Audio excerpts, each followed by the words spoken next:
Bismillahirrahmanirrahim. Alhamdulillahi Rabbil Alamin. Wassalatu wassalamu ala ashrafil anbiya'i wal mursalin wa ala alihi wa ashabihi al-mujahidin at-tahirin, amma ba'd. Bapak-bapak hadirin, ibu-ibu hadirat, jamaah Majelis Ta'lim Masjid Sunda Kelapa yang saya cintai. Alhamdulillah, di pagi yang cerah ini, dengan izin Allah kita dapat bertemu dan berkumpul bersama-sama untuk melaksanakan salah satu kewajiban kita sebagai seorang muslim atau muslimah, menghadiri majelis ilmu. Masih dalam kerangka bulan Rabiul Awal, saya akan mencoba menyampaikan persoalan antara tugas Rasul dan fungsi kita sebagai umatnya, yang berangkat dari Al-Ahzab ayat 45. Dalam Al-Ahzab ayat 45, Allah Subhanahu wa ta'ala menjelaskan, Ya ayyuhan nabiyyu, wahai Nabi, Inna arsalnaka, sesungguhnya kami telah mengutus engkau, pertama syahidan, agar kamu menjadi saksi, menjadi alat bukti tentang kebenaran daripada agama Islam. Bahwa Islam agama yang benar, alat buktinya adalah kehidupan Rasulullah. Dengan kata lain, kebenaran konsepsi Islam sudah diterjemahkan oleh kehidupan Rasulullah sallallahu alaihi wasallam. Itu makna syahidan. Refleksinya dalam kehidupan ialah apa yang menjadi prinsip baginda Nabi, ana awal wajibin ala ma amartukum bih. Apapun saja yang aku perintahkan kepada tuan-tuan, aku adalah orang pertama yang akan menjadi pelaksananya. Kenapa komandonya berwibawa, perintahnya ditaati orang, anjurannya diikuti orang? Karena prinsip keteladanan, kata dan perbuatan sama, orang ikut lalu tidak ragu-ragu. Beliau mengajar orang, saudara-saudara, rajin-rajinlah bersedekah. Beliau sendiri di rumahnya itu hampir tidak pernah ada uang nginap. Prinsip keteladanan. Satu hari selesai sholat maghrib, beliau langsung pulang ke rumah. Tidak wirid, tidak zikir. Agak tercengang sahabat, ini tumben-tumbenan. Biasanya selesai sholat pakai Allahumma antas salam, ini kok langsung Allahumma lantas jalan. Tidak lama beliau kembali ke masjid, Ya Rasul, itu tadi selesai sholat kok langsung pulang, kenapa?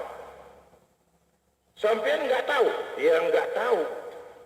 Tadi itu selesai sholat, tiba-tiba saya ingatnya selesai sholat, bahwa di rumah itu di bawah tikar ada uang 2 dirham, belum saya sedekahkan. Saya nggak kepengen uang itu sampai nginap jadi pikiran. Saya cepat-cepat pulang, saya sedekahkan. Sekarang di rumah sudah tidak ada apa-apa, hati saya tenang, mari kita teruskan wirid dan zikir kita. Jadi janganlah sampai sempat numpuk-numpuk buat 7 turunan. Uang 2 dirham saja tidak mau sampai menginap di rumahnya. Syahidan, alat bukti kebenaran konsepsi Islam. Kalau beliau memberikan rangsangan kepada orang untuk beramal, putrinya sendiri beliau tekan. I'mali ya Fatimah, fa inni la ughni anki minallahi syai'a. Fatimah, jangan mentang-mentang anak Rasul ya. Beramal Fatimah, beramal. Kalau kamu tidak mau beramal Fatimah, aku ayahmu Rasulullah yang katanya Imamul Anbiya wal Mursalin ini, kalau engkau Fatimah tidak mau beramal, aku ayahmu tidak akan sanggup membelamu di akhirat nanti. Putri beliau sendiri. Jadi tidak mentang-mentang putri Nabi lalu ada jatah gratis masuk surga, sudah lafat, pokoknya di akhirat urusan papi, enggak ada. Beramal, kalau kau tidak beramal, aku tidak bisa membela apa-apa di akhirat nanti. Lalu kalau beliau mengajarkan, saudara-saudara, rajinlah bangun tengah malam, lapor dan serahkan segala persoalan kepada Allah. Beliau sendiri kalau sudah sholat malam, walaupun dosanya sudah mendapat jaminan ampun, tetapi hatta tawaramat qadamahu min qiyamil lail, sampai bengkak kakinya karena rajinnya sholat malam. Saya tahu jamaah Sunda Kelapa juga banyak yang kakinya bengkak. Tapi apa lantaran rajinnya tahajud, apa ketiban balok, itu yang saya nggak tahu. Prinsip keteladanan ini makna syahidan. Fungsi pertama. Lalu apa konteksnya dengan kita? Kalau Rasul sebagai orang yang kita ikuti berfungsi menjadi alat bukti tentang kebenaran konsepsi Islam, maka sebagai umatnya pun Allah menyatakan wa kadzalika ja'alnakum ummatan wasata. Kami jadikan kamu umat pertengahan litakunu syuhada'a 'alan nas, agar kamu juga menjadi alat bukti kebenaran Islam. Artinya apa ini? Artinya kita pun harus sanggup berkata, tuan-tuan mau tahu bagaimana cara dagang menurut Islam? Lihat saja cara kami orang Islam dagang. Mau tahu cara berumah tangga menurut Islam? Lihat saja rumah tangga kami umat Islam. Mau tahu cara bertetangga menurut Islam? Lihat saja cara kami orang Islam bertetangga. Syahidan. Dan terus terang dewasa ini kita belum berani berkata macam itu. Paling-paling kita bilang, mau tahu Pak cara dagang menurut Islam? Iya, ada Pak di fikih. Di fikih. Mau tahu Pak berumah tangga menurut Islam? Ada Pak di Quran. Fikih, Quran, Sunnah. Fikih, Quran, Sunnah. Belum diterjemahkan di dalam kehidupan kita. Ibu-ibu, bapak-bapak, artinya apa ini? Masih ada serat halus yang menjadi dinding antara kita dengan Islam, antara kita dengan nilai-nilai iman yang kita miliki. Iman ini belum manunggal di dalam hidup, yang refleksinya kita belum sepenuhnya merasakan kehadiran Allah dekat dalam hidup kita. Istilah saya dengan bahasa yang sederhana, kalau dia pedagang mau berangkat ke tokonya, imannya dimasukkan ke laci. Sini aja manlah, jangan ikut-ikut ke pasar. Nanti kalau kau ikut ke pasar, timbangan saya tidak bisa curang. Kalau dia pejabat mau ke kantor, iman masuk kotak. Sudah lama, nggak usah ikut kantor kau nih. Kalau kau ikut ke kantor, aku nggak bisa korupsi. Timbulnya korupsi di kantor, penyelewengan timbangan curang di pasar, itu kan cuma karena iman ketinggalan di rumah. Tidak ada etika otonom. Sebab nilai iman yang terpendam dalam lubuk sanubari membuat orang merasakan kehadiran Allah dekat dalam hidupnya. Bahwa dimanapun saya berada, kemanapun saya pergi, jika saya sendiri yang kedua Allah, kalau saya berdua yang ketiga Allah, kalau saya bertiga yang keempat Allah, sumber daya kontrol paling efektif. Kalau saja 90% rakyat Indonesia yang beragama Islam punya perasaan macam ini, saya kira lembaga macam Kopkamtib silahkan bubar. Laksus boleh istirahat dan polisi boleh tidur. Tapi karena umumnya mental kita ini masih mental kucing, kapan kucing itu sopan? Kalau ditongkrongi. Taruhlah ikan di piring, tongkrongi, kucing sopan bukan main. Tapi sedikit yang nongkrongi lengah, habis ikan digarap. Hadirin hadirat yang saya hormati, oleh karena itu untuk berfungsi sebagai syahidan, langkah yang pertama harus kita mulai dengan kembali memperbaiki moral dan akhlak kita kepada Allah. Diakui atau tidak, akhlak kita kepada Allah sering mengalami pergeseran. Benar, orang sekarang tidak menyembah Lata, Uzza, Manat, Hubal, tapi berhala abaduh ini,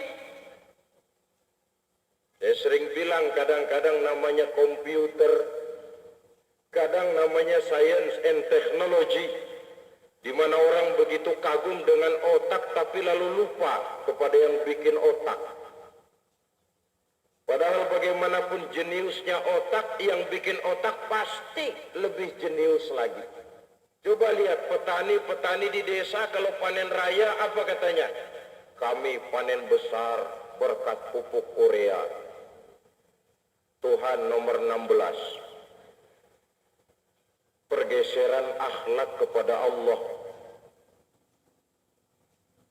Inilah fungsi tugas Rasul yang pertama, syahidan, dan fungsi kita sebagai umat pun mengikuti beliau, menerjemahkan konsepsi Islam ini di dalam kehidupan sehari-hari. Syahidan. Yang kedua, wa mubasysyira, memberikan berita gembira bahwa Islam agama yang baik, dibawa oleh manusia yang baik, disampaikan dengan cara yang baik. 3 kebaikan berkumpul menjadi satu. Tidak pernah Rasul itu berdakwah menggunakan metode kekerasan. Tidak pernah nakut-nakuti orang Arab. Awas ya, tidak masuk Islam dipecat jadi orang Arab. Tidak pernah dengan bujukan materi, ayo masuk Islam supermi 2 bungkus.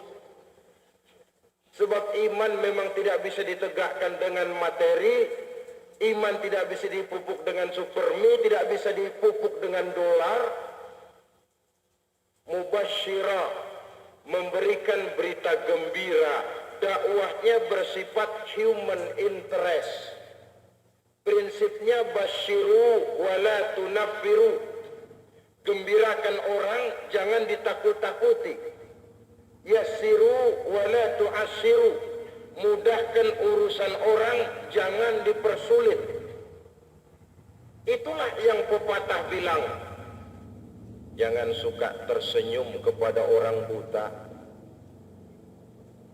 jangan berbisik kepada orang tuli, mubazir. Sudah ketahuan orang tuli dibisikin, kita teriak saja dia nggak dengar. Sudah ketahuan orang buta diajak senyum, keramahan yang mubazir, nggak nyambung. Adapun Rasul di dalam prinsip menyampaikan dakwah Islamnya itu menggunakan prinsip mubasyirah. Ada kepentingan dengan orang yang diajak dialog.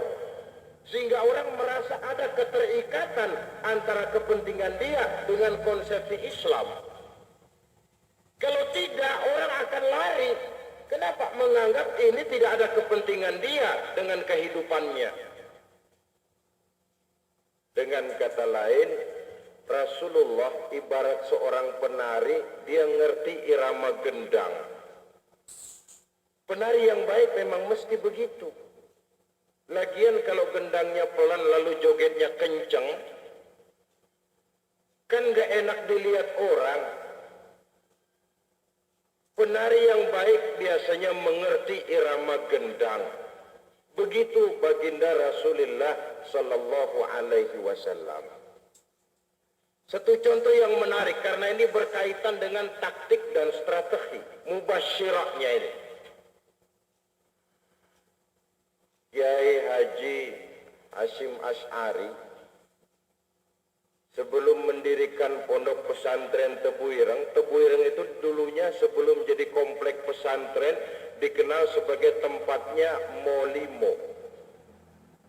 Madat, mabuk, madon, main, maling, kompleknya. Memberantas judi, bagaimana mulanya? Dicari siapa gembong judinya di situ, lalu diajak main. Mainlah Pak Haji ini, menang terus lagi. Sampai teman mainnya heran, Pak Haji menang terus Pak Haji. Wah, ada bacaannya dong. Ada bacaannya, ada. Ya saya diajari dong Pak Haji. Datang ke rumah. Datang ke rumah ditulis, baca nih kalau main mau menang terus. Bacanya kapan Pak Haji? Tiap habis sholat. Tiap habis sholat, iya. Loh saya tidak bisa sholat, belajar. Iyalah, yang penting saya bisa menang. Belajar sholat sambil diisi ruh tauhid. Tauhid sholat, tauhid sholat, tauhid sholat. Tauhidnya mantap, sholatnya mengerjakan. Judinya itu tidak disuruh berhenti sendiri. Mubasyirah. Ini bedanya strategi Rasul dengan strategi para pendahulunya. Kalau para pendahulunya itu saklek. Nabi Soleh, saudara-saudara, ini agama. Tidak mau gempa bumi turun. Konsepsi Nabi Nuh, saudara-saudara, ini agama. Tidak mau banjir lebih hebat dari banjir Lampung. Nabi Musa, saudara-saudara, ini agama. Tidak mau. Sebagian jadi monyet, sebagian tenggelam di lautan merah. Konsepsi Islam ini tidak. Oh ya, kendati pun beliau difitnah, dicaci maki, dilontari kotoran unta, bahkan diancam hendak dibunuh. Dalam masa krisis, malaikat Jibril pernah menawarkan bantuannya. Muhammad, orang Taif yang melontari kau dengan batu, bagaimana kalau saya angkat Jabal Uhud ini, saya timpakan mereka? Tidak usah Jibril, saya ini diutus bukan untuk menghancurkan orang kok, saya ini rahmatan lil alamin. Tapi kau dianiaya Muhammad. Biar saja, saya masih punya harapan kok. Kalau mereka hari ini tidak mau beriman, barangkali besok. Kalau besok tidak mau, lusa. Kalau lusa masih menolak, minggu depan. Kalau ternyata minggu depan tidak, ya tahun depan. Kalau sampai mati, anaknya. Perjuangan itu bukan makan cabai, ini hari dimakan, ini hari terasa pedas. Perjuangan itu processing. Itu sebabnya Quran selalu mengaitkan tawasau bil haq harus diimbangi dengan tawasau bis sabr. Kebenaran dan kesabaran duit tunggal yang tidak terpisahkan. Jikalau kita benar, maka kita harus sabar. Jikalau kita sabar, harus karena benar. Kebenaran tanpa kesabaran akan membuat kita mudah dipatahkan orang. Sedangkan kesabaran tanpa kebenaran akan membuat kita diinjak terus oleh orang lain. Coba. Dalam kemiskinannya, Rasulullah ini, Muhammad, kau ini mau apa? Kata Allah. Ngomong saja. Mau kaya ya? Enggak ya Rabb. Apapun saja yang diberikan saya, rasanya tidak akan sanggup menyenangkan saya kalau saya dengar masih ada satu saja umat saya yang masuk ke dalam neraka. Ada pemimpin melarat, ditawarin harta menolak lantaran cintanya kepada umatnya.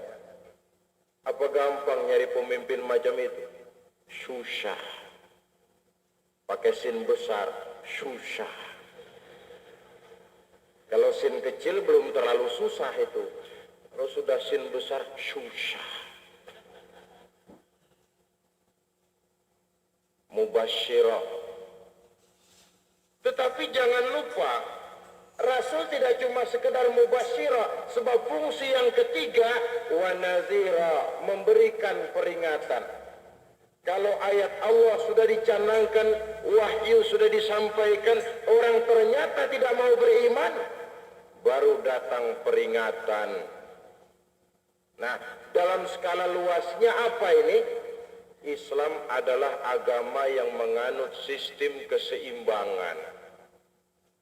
Tidak cuma mubasyirah, tapi juga nazira.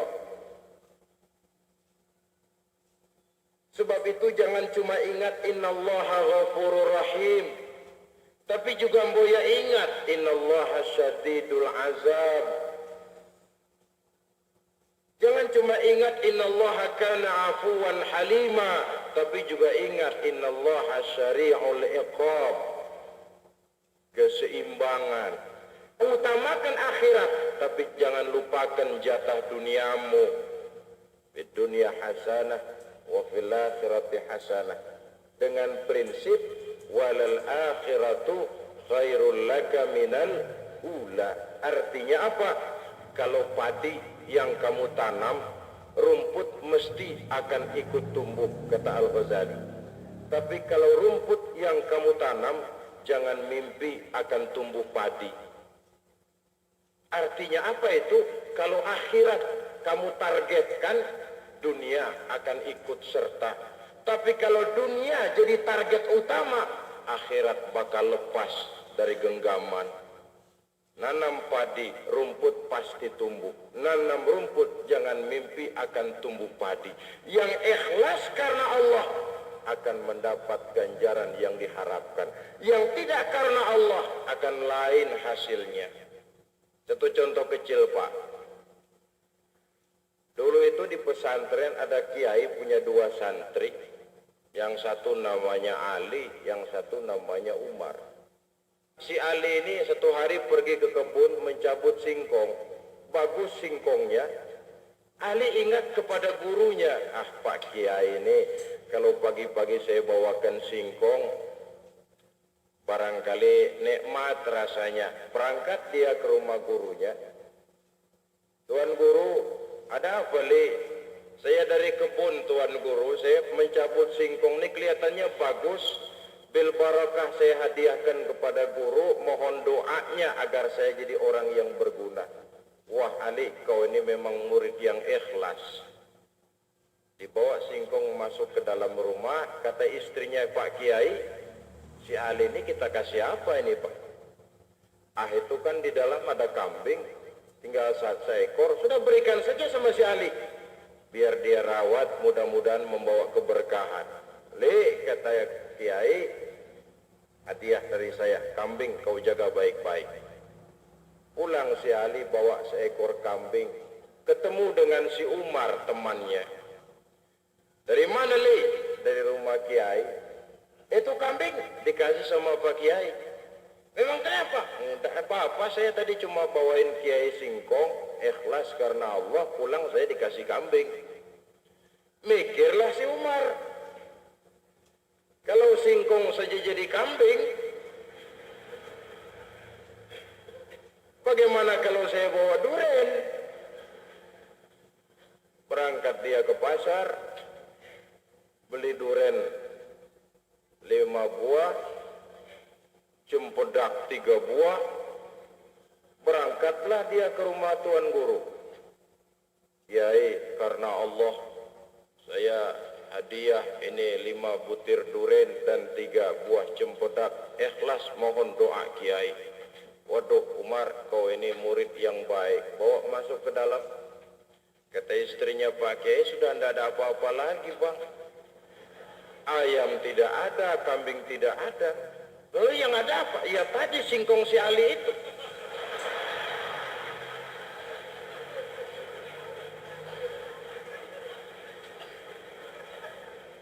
Ya sudah, itu saja kasih si Umar. Umar, karena keikhlasanmu saya pun mau hadiah sama kamu Umar. Ini ada singkong, kamu bawa pulang. Pulanglah si Umar bawa singkong, ketemu sama si Ali. Gimana Umar?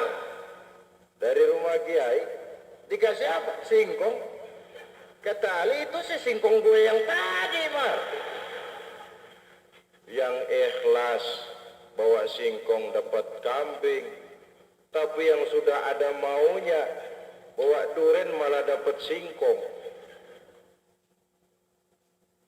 Ibu-ibu dan bapak-bapak yang saya hormati, prinsip keseimbangan.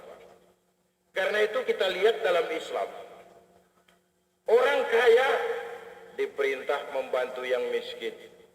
Tapi juga dalam Islam, orang miskin dianjurkan berusaha dan jangan mengandalkan hidup kepada yang kaya.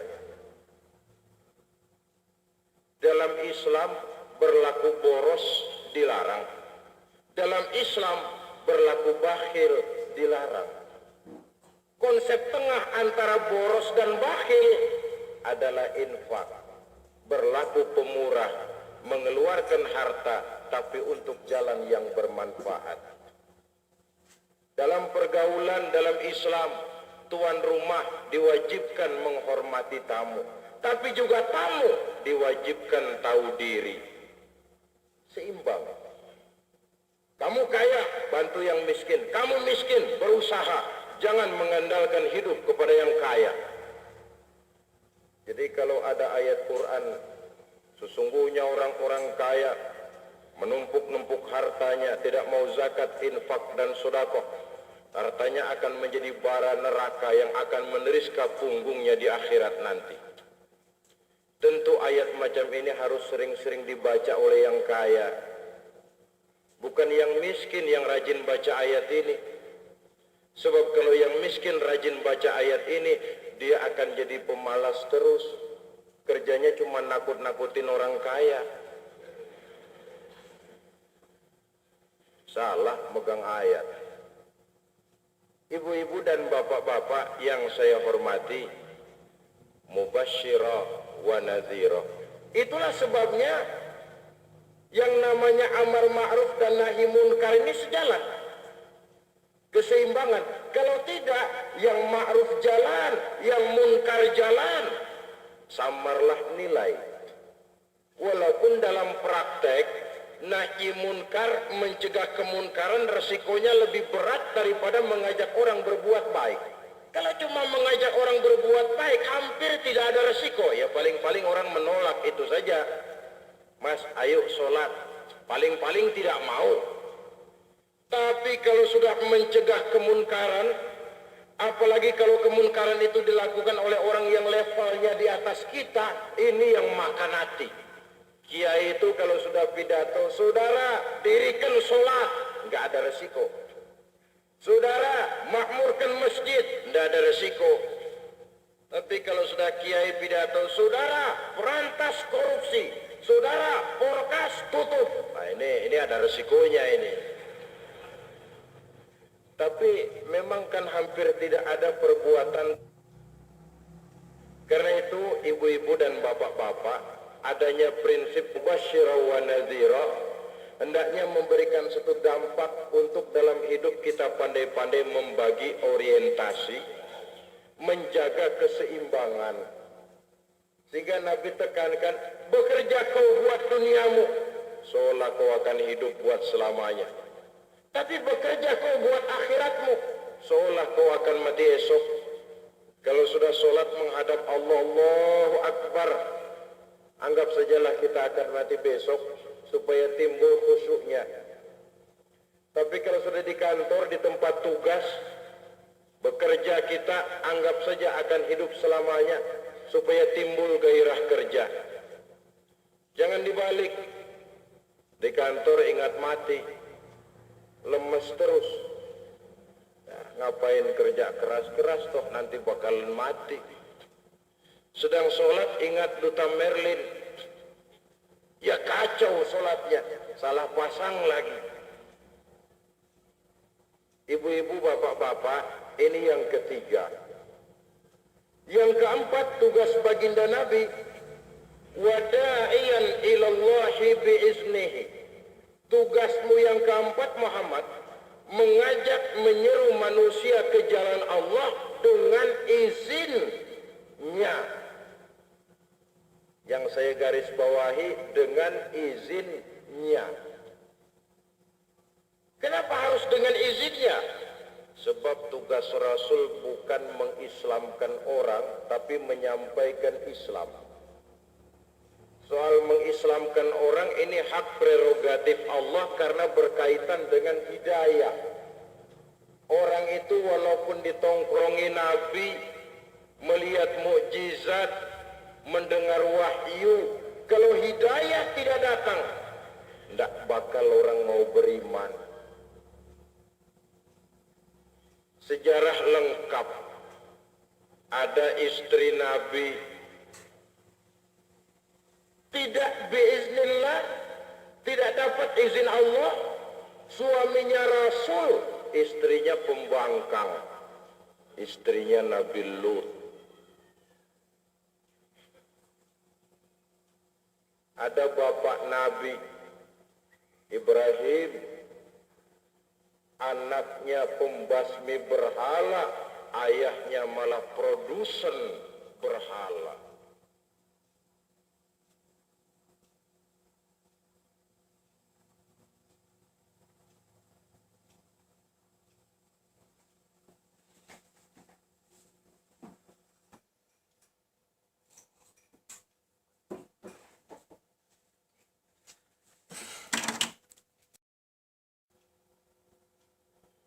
Bapak Nabi.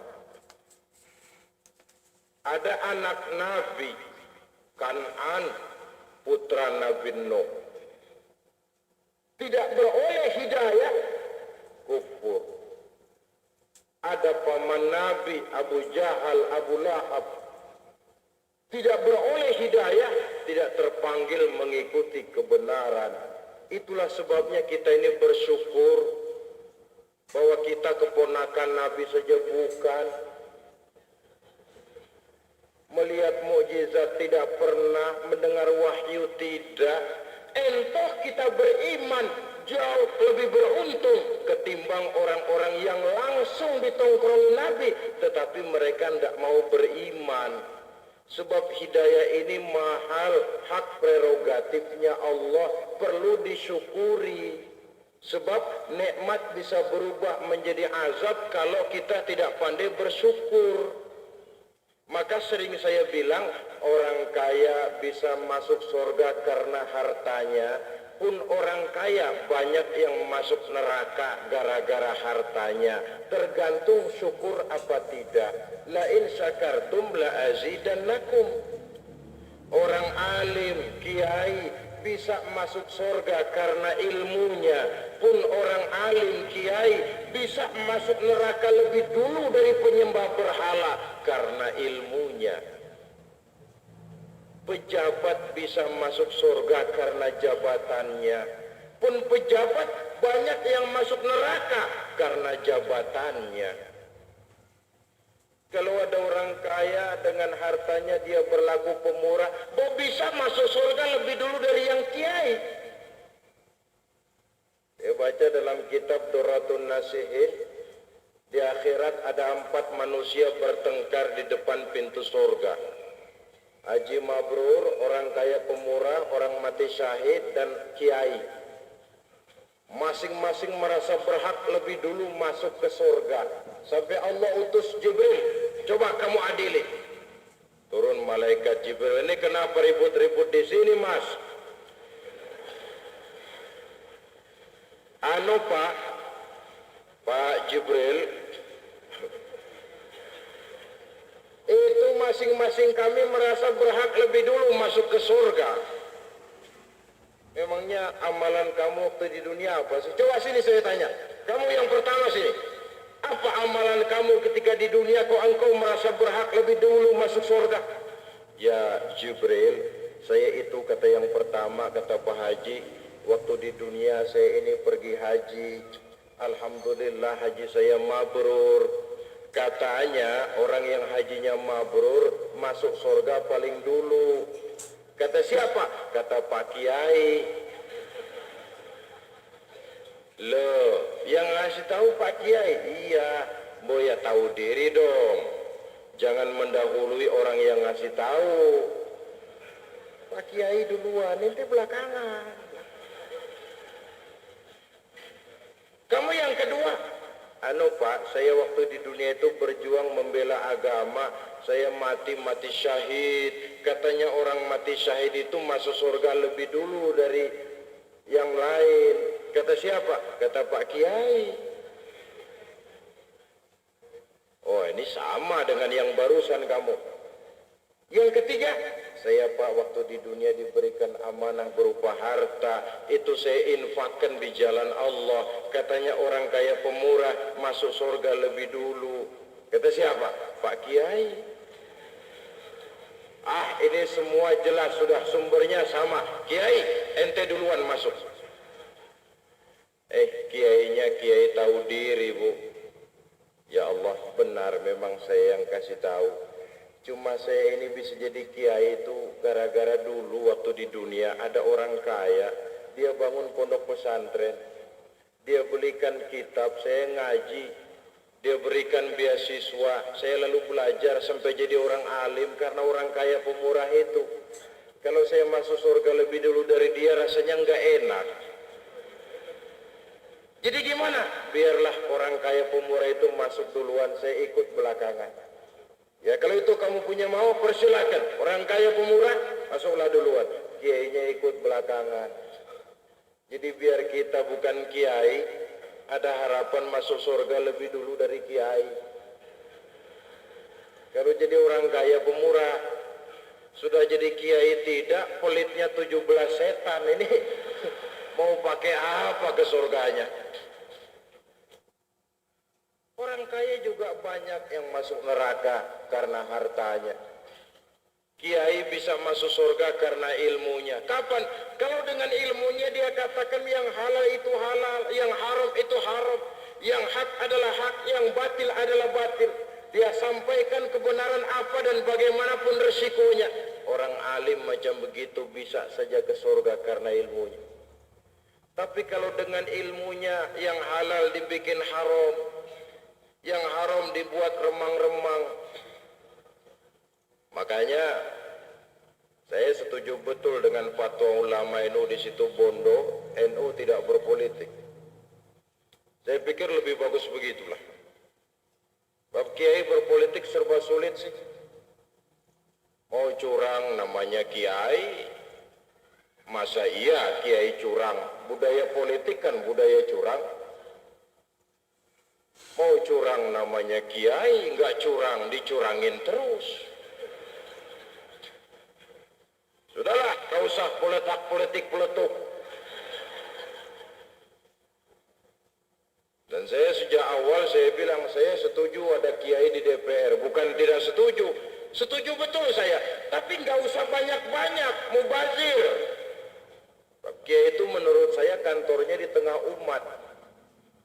Kenapa? Karena dia jadi kiai, SK-nya umat yang beri. ilmunya diakui, akhlak ibadah perjuangannya jadi panutan, umat memberikan SK kiai, makanya tidak pernah pensiun. Jam kantornya 24 jam, kapan umat perlukan dia mesti berangkat. Kenapa? Wong kiai itu bukan PN, pegawai negeri. Kiai itu PT, pegawai Tuhan.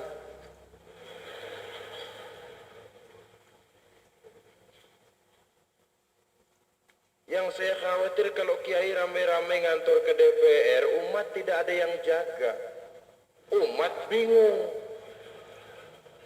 Giliran majelis taklim, kiai kirim surat, maaf pengajian libur, kiai ada sidang. Waduh, kata Mang Ibing, hebat.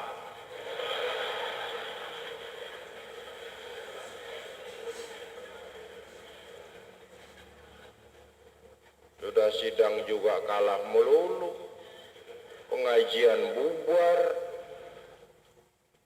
apalah untungnya.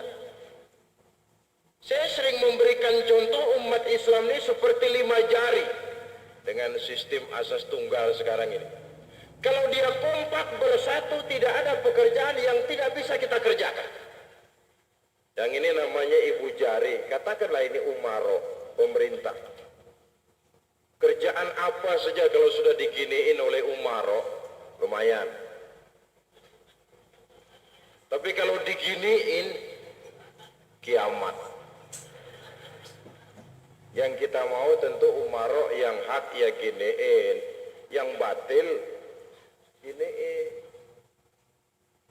Yang ini agnia, telunjuk ini, orang-orang kaya, rombongan Utsman bin Affan ini telunjuk.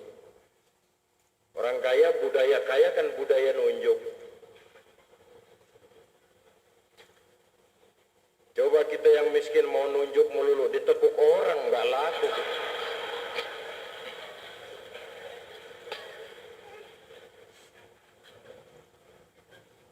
Harus ada rombongan agnia.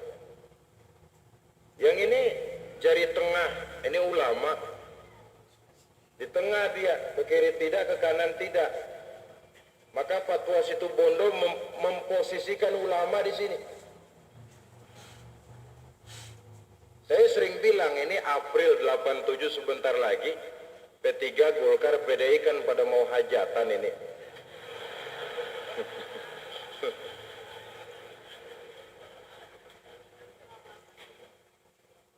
Pesta demokrasi, kita rakyat diundang, diminta kondangan. Ya kalau memang berasa keutangan, persilakan aja kondangan. Lah orang lalu bertanya, di mana saya sekarang?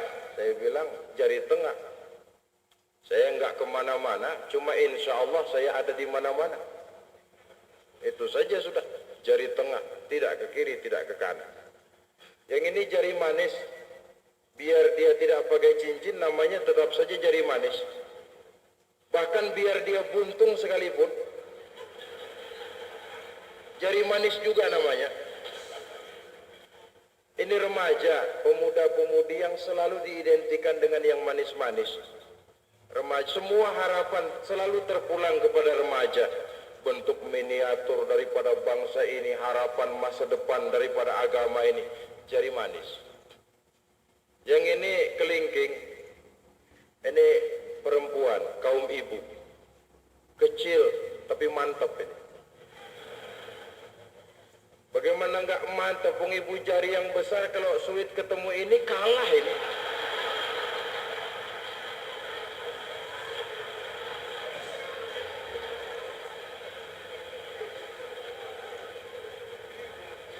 Ini cuma menang gede aja ini.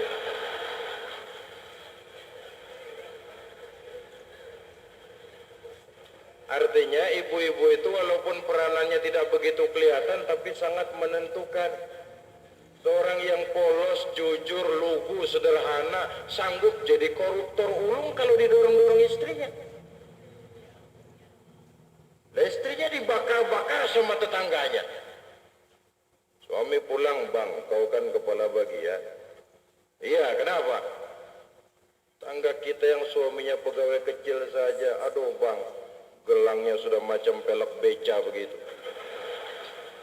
Kau kepala bagian gak bisa beliin aku macam begitu, suami goblok lah kau. Digoblok-goblokin sama istrinya, panas. Lalu saya mesti gimana bu? Pakai di kantor sabet dulu. Nah ini, kalau sudah main sabet jadi koruptor ulung. Gara-gara siapa itu?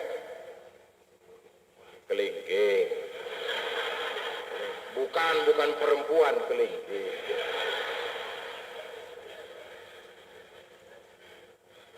Nah, kalau ini 5 jari ini kompak bersatu, saya pikir kerjaan apapun terpegang oleh kita. Kok eksistensinya seperti 2 tangan ini? Kanan kita tahulah sudah kerjaannya dia terhormat, salaman, tanda tangan, hitung uang, ambil kue, mesti tangan kanan. Kiri nggak pernah protes, tahu posisi. Memang tugas saya bidang pembersihan.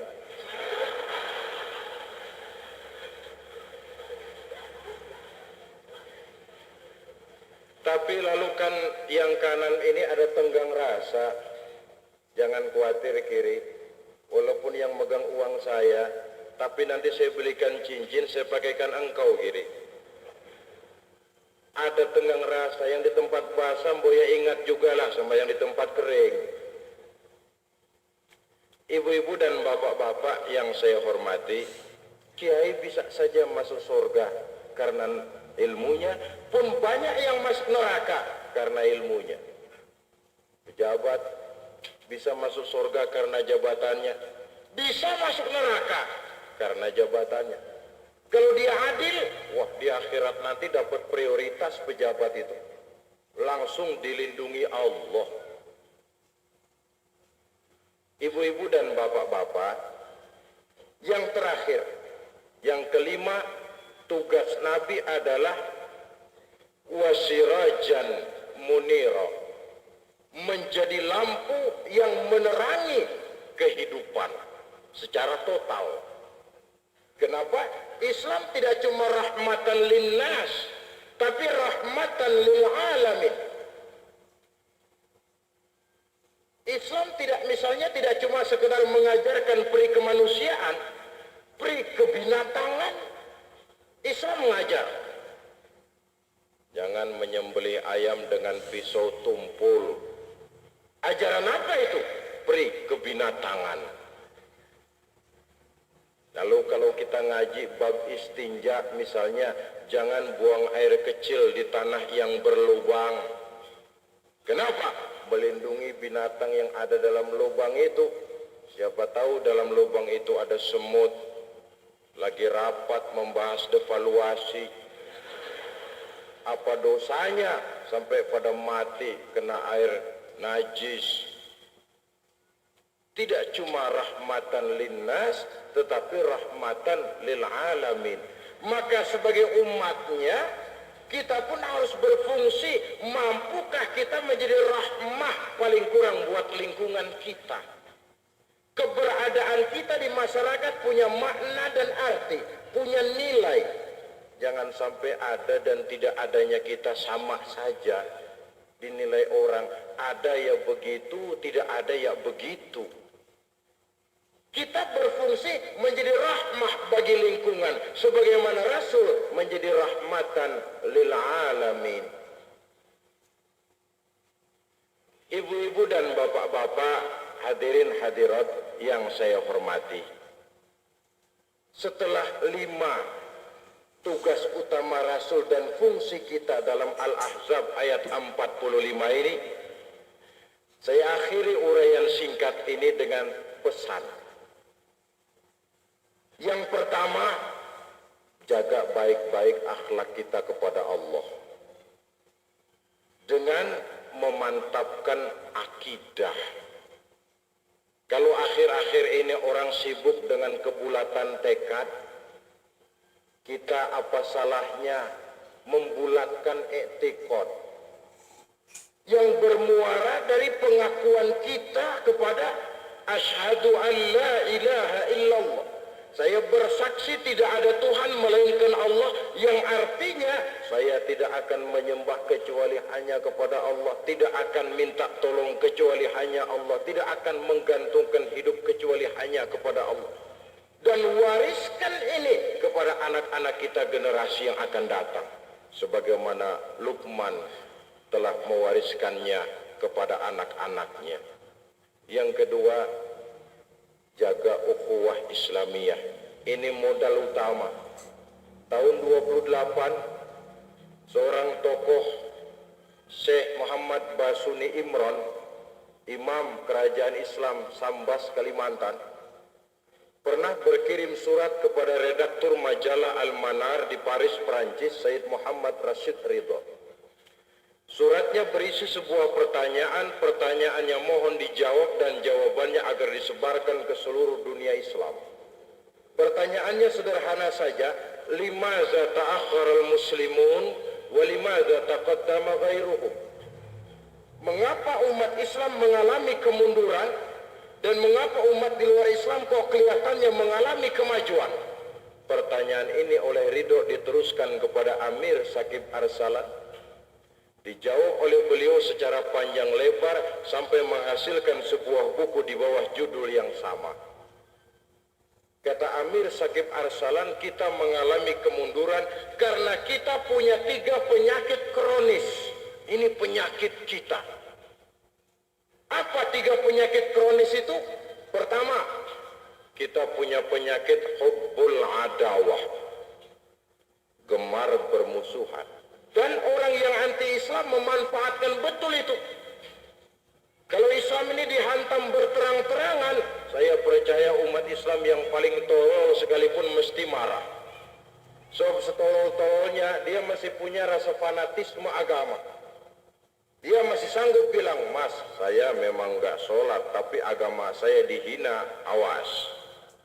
Lumayanlah masih. Maka orang menghantam Islam itu tidak berani berterang-terangan.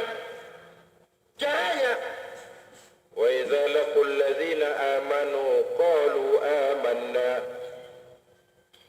Kalau perlu pura-pura beriman, ya pura-pura beriman.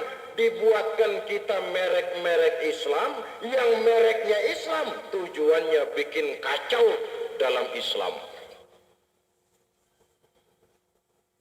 Apalah itu namanya ingkar sunnah, apakah itu namanya Islam sejati, merek Islam, tapi dengan tujuan membuat kacau dalam Islam. Obat menyembuhkan hubbul adawah ini pun kembali kepada ukhuwah Islamiyah. Penyakit yang kedua, kita tidak pandai menginventarisir potensi. Karena kurangnya kesadaran untuk berbuat atas nama dan demi kepentingan agama. Bukan tidak punya potensi, tidak pandai menginventarisir. Maka agama kita mengajarkan tangan di atas lebih baik daripada tangan di bawah. Tapi praktek yang kita lakukan, tangan kita di bawah terus. Pembangunan pesantren sering tertunda. Panti asuhan muslimin sering terbengkalai.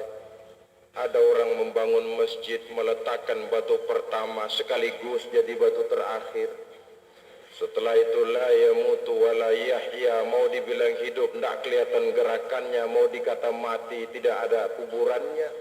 Tidak pandai kita menginventarisir potensi karena kurangnya kesadaran untuk berbuat atas nama dan demi kepentingan agama. Penyakit yang ketiga, penyakit wahan, yang oleh Rasul disebut hubbud dunya wa karahiyatul maut. Cinta dunia, takut mati. Apa artinya? Materialistis dan takut resiko. Materialistis, pola pemikiran sudah pola pemikiran perut.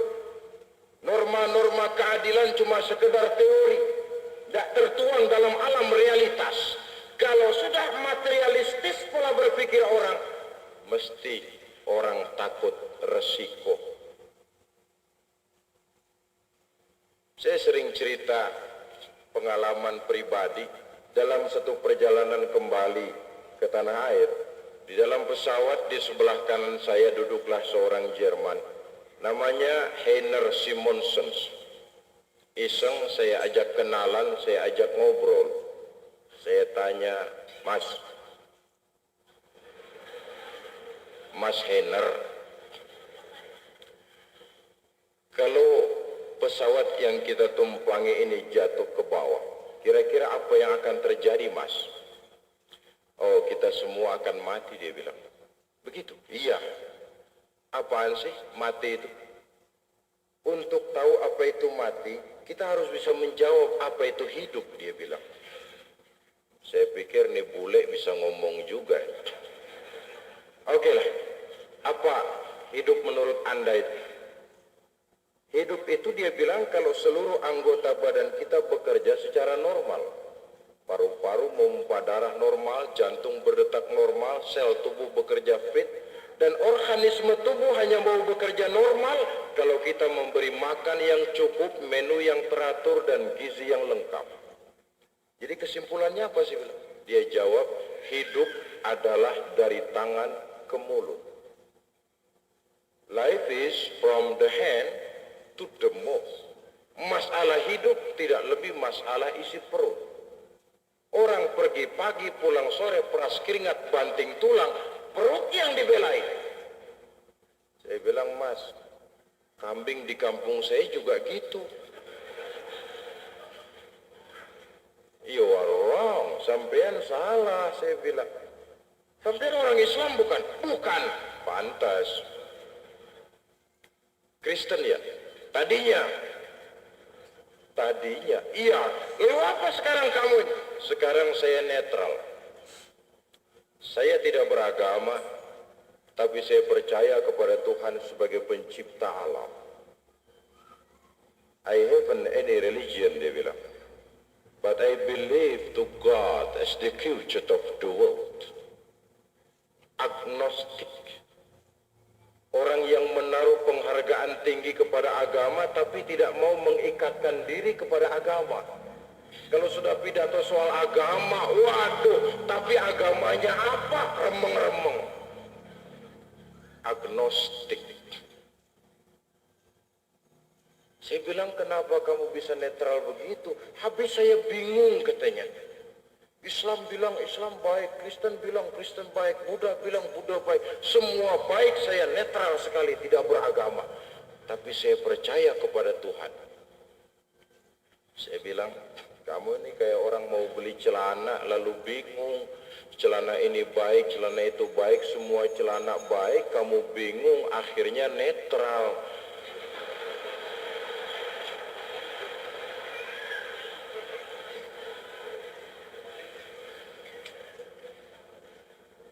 Saya melihat dua pola pemikiran Henner mulai menggejala di lingkungan masyarakat bangsa kita. Pertama, munculnya manusia yang seolah-olah Tuhan yes tapi agama no. Bertuhan tapi tidak beragama. Yang kedua, materialistis, pandangan hidupnya terbatas kepada isi perutnya. Kalau sudah kemarilah cara berpikir orang, menghadiri pengajian macam begini sudah tidak akan ada gunanya lagi. Kalau sudah materialistis, orang takut resiko. Resiko takut sudah. Tidak ada lagi suara menyampaikan kebenaran, bahkan tidak ragu-ragu menginjak-injak kebenaran. Bertolak belakang lagi kita dengan fungsi yang dicontohkan oleh Rasul. Kalau Rasul tegakkan keadilan walaupun kepada dirimu sendiri. Katakan kebenaran walaupun menghantam dirimu sendiri. Ada satu cerita kecil yang saya terkesan betul.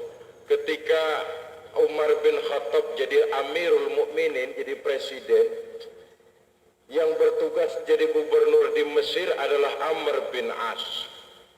Karena dia tugas di Mesir, tentu penari yang baik, saya bilang tadi ngerti irama gendang. Mesir negara materialistis, supaya Islam gak kelihatan kere, Amr bin As bangun istana yang megah, memakai pakaian kebesaran, karena orang yang dia hadapi masyarakat materialistis.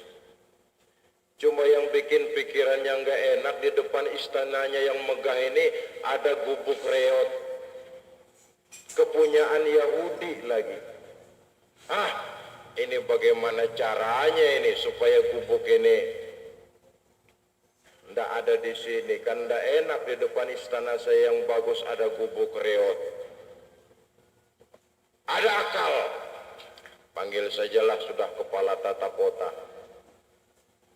Mas, coba bikin rencana induk master plan.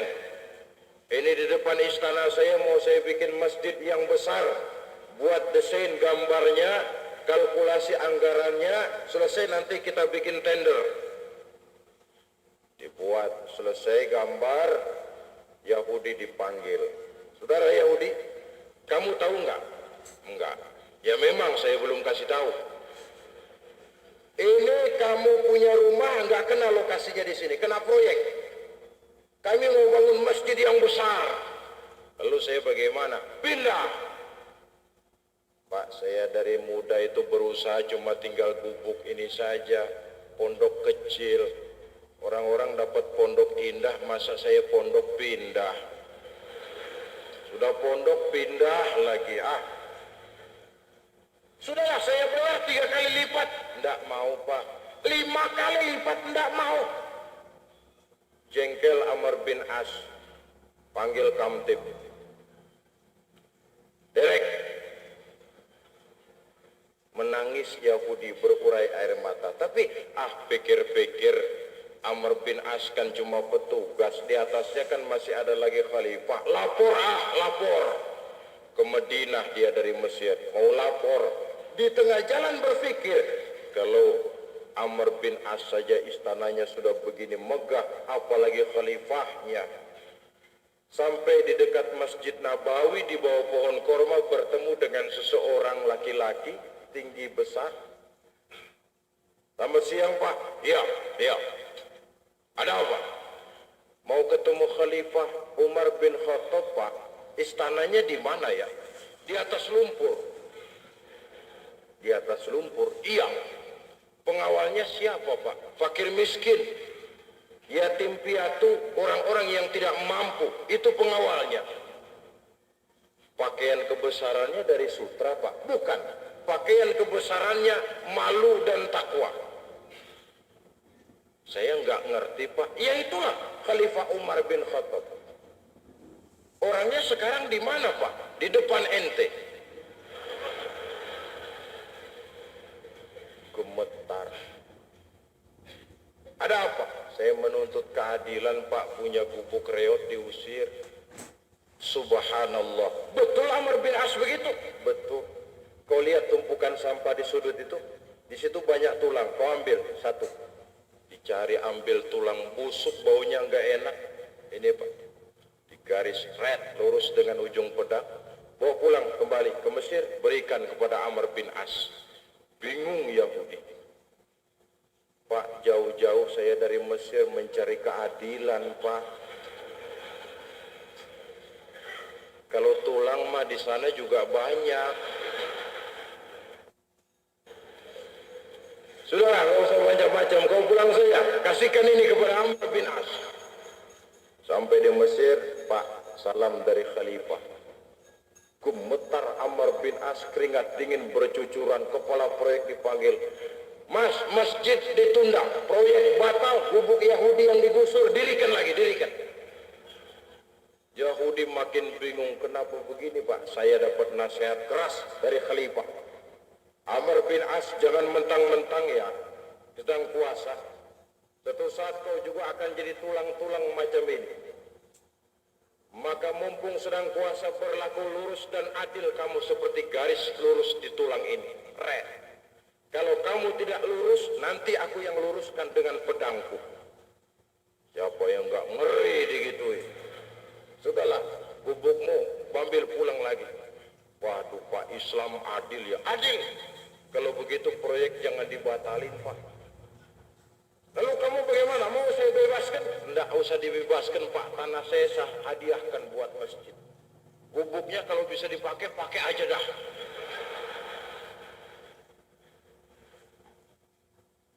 Hadirin yang saya hormati, kesadaran bahwa semuanya merupakan amanah.